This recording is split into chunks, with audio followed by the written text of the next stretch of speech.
Sudarlun, nelayan asal Kecamatan Singkil Utara, Aceh Singkil, melakukan unjuk rasa ke kantor Dewan Perwakilan Rakyat setempat.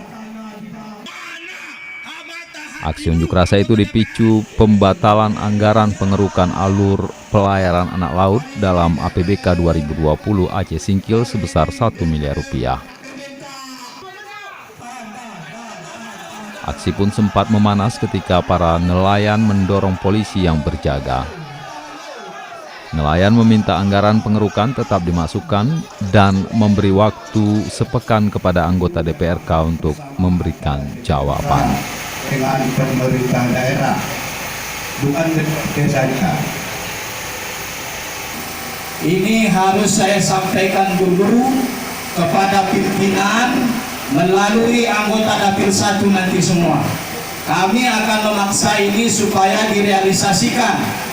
Kalaupun memang paripurna ini telah dilaksanakan dan anggaran ini tidak bisa dikotak-atik lagi di anggaran induk ini, maka kami anggota DPRK dari Dapil 1 akan memaksa supaya dimasukkan di anggaran perubahan nanti. Singkil, Dede Rosadi, Serambi On TV.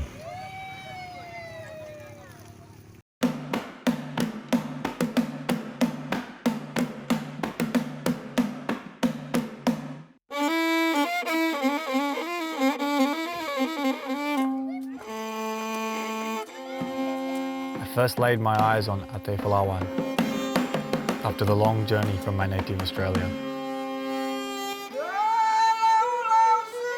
Simu Island is an extraordinary opportunity for tourism and a perfect destination for a getaway.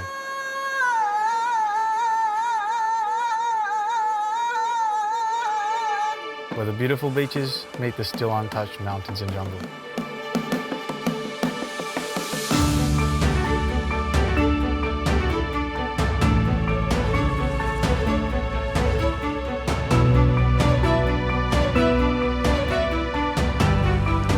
Fantastic place to enrich your taste buds in the local culinary delights.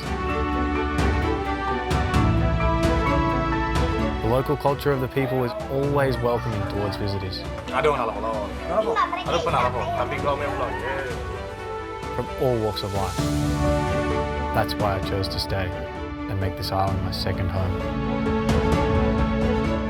I finally realised why this island has been nicknamed Ate Palawan.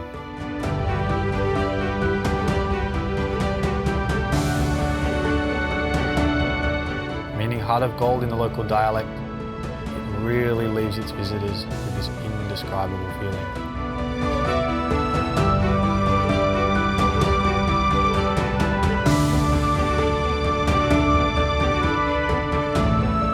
You're always welcome in Simu.